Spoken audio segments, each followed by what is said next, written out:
Oh, hey, good evening, guys. It's KB5 MIQ, big boy. Oh, we're going to talk a little bit about antenna maintenance safety. Uh, I actually finally got to get on the roof of my house today and change some coax out, do some much needed antenna maintenance. Got up there and let down my 50-foot push-up pole. On a 50-foot push-up pole, I had a MFJ 17-meter rotatable dipole. I had my 10-meter Moxon Yagi and my 3-element 2-meter FM Yagi.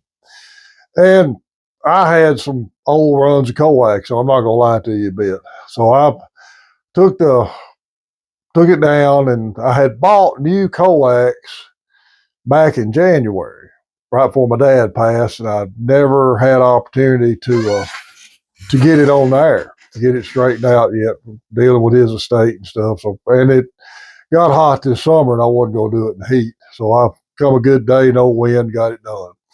So let's talk a little bit about the things that kind of get you a good game plan out for something like that. It's a good idea sometimes to have a buddy help you if you need help. I didn't have anybody help me with it today. They didn't really think I needed anybody, and I did. It took me about 3 hours. Take your time, get a game plan down, because no matter how good you game plan it out, you're going to make a mistake, I'm sure. Figure out what tools you need and get some gloves, especially using a push-up pole. I got up there this morning. Especially since I've been doing the channel, I've experimented with different antennas and changed antennas out. And there was a bunch of old coax laying on the roof. And I went through all that, salvaged a bunch of it, and a couple of pieces I kept that I knew weren't very old. But believe it or not, I found a piece of coax on the roof of my house. Was not hooked up, but I guarantee you within the last 5 years it's been hooked up.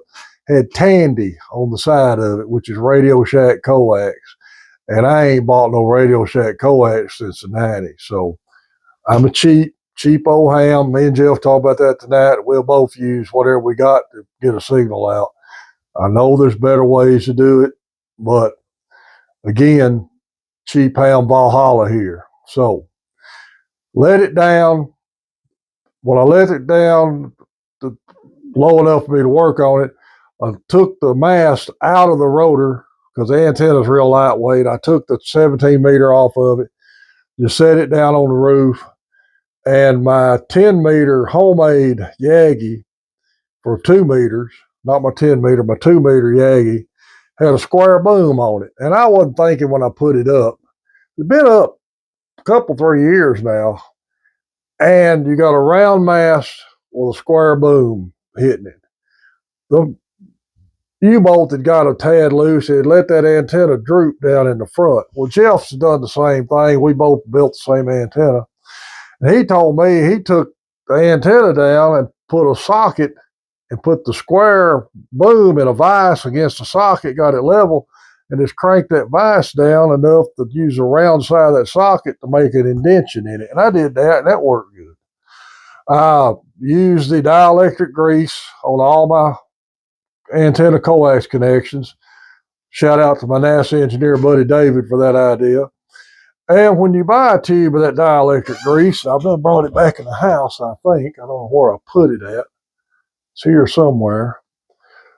You end up with enough for all your ham friends and the whole ham club to use. So I've got a whole tube of it here left.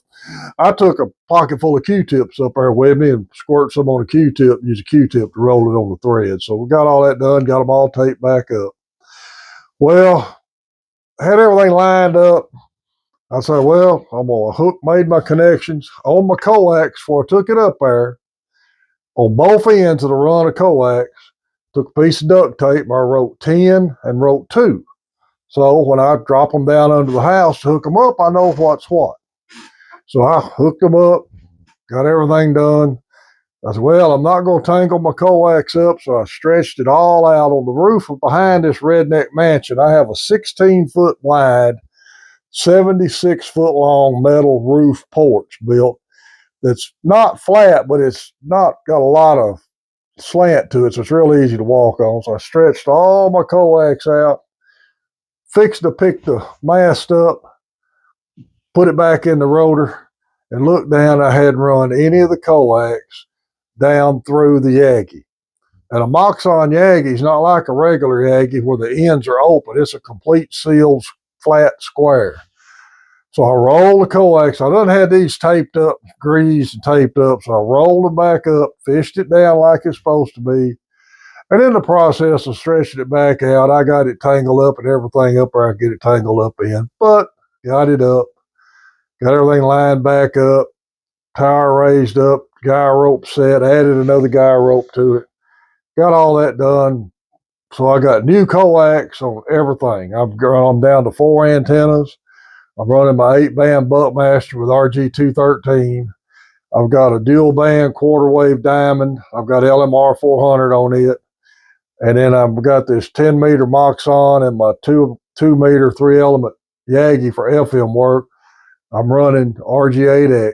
That's all I've ever run. I've had good luck with it. I know there's people don't like it, but I firmly believe if you're not running power, 100 watts or less, 100, 125 foot or less, 30 megahertz and below, you're not going to go wrong with RG8X. That's just my opinion. Take it how you want to. Now, on the safety side of things, you want to be sure you take your tape up there, your dielectric grease, wire ties, dikes, whatever size wrench or good crescent wrench you can use to tighten stuff up with, let it off, and just take your time. The key to this is be safe, take your time, let somebody know what you're doing. Now, this may sound crazy, but if you're going to climb a ladder or climb a tower, your footwear really needs to come into play here. Now, you don't have to buy fancy tower climbing or pole climbing boots. This is just standard pair of military issue jungle boots. These are what I use to hunt in. Got good tread on them, comfortable. Lace them up good. I use these to climb the tower with. Now, I'm 67, 66 years old. I'm lazy, and I like to be comfortable. And whoever invented these little outfits right here, these are the greatest things in the world as far as I'm concerned. I wear these every day. Do not recommend climbing on a roof wearing these because this is 2-wheel drive mode. This is 4-wheel drive or safety strap mode. If you climb a tower or ladder, and by the time you step on your roof and you're in 2-wheel drive mode like that, and you go to step on the roof and one of them falls off and falls to the ground, and you have to pull your cell phone out of your pocket and call your wife to throw your shoe up to you, she's not going to be happy with you. Don't ask me how I know that. Guys, I don't know if you've noticed the TV behind me. Can't come up with a good idea. I put all the slides together on that. We'll have that kind of looping while I'm doing videos. Plus, I'll still be putting slides in the videos and things like that. Guys, it's going to be kind of short when I'm doing this on Friday night. We're going to be out of town tomorrow night. I'm going to cut it live before we go. But the main thing in ham radio, I want you all to understand is have fun, but be safe. Tower climbing, getting on your roof, been a lot of guys hurt and killed doing this. So you do not do anything spur of the moment. Do not go on anything half-cocked. Don't be drinking any alcohol while you're climbing on a roof or anything like that. Do not do this in inclement weather, especially if you think it's going to lightning. If there's even lightning 10 miles away, don't get on your roof and do anything like that because it's just not worth it. All right. I want you to be safe. I want you to enjoy this hobby. Just like anything else guys do, we have a tendency sometimes to not think before we get into something. So think about your plan, get a plan together, think about it, execute it, knowing that something is probably going to go wrong, but take your time and understand everything before you go put anything back in the air. It'll save you a lot of headache down the road. Guys, I appreciate all the comments. I've been getting some really good comments. I'm shooting up more views and subscribers. I think we're at 2,068. Got a lot of great comments on the last several videos. I really appreciate it. My email's good on QRZ. I try to remember to put it in the description of the videos. I still gonna try to do that. Broken Circuit Ranch, Circle 6 mail drop, a door planter will be in the description of this video. MRG Labs, the first slide you'll see. Dan Major's radio and amp repair out in Farmersville. MTC, I think, is closed till after the first year, but they may still be at the store, but they got a new website coming up, so y'all be sure and check it out.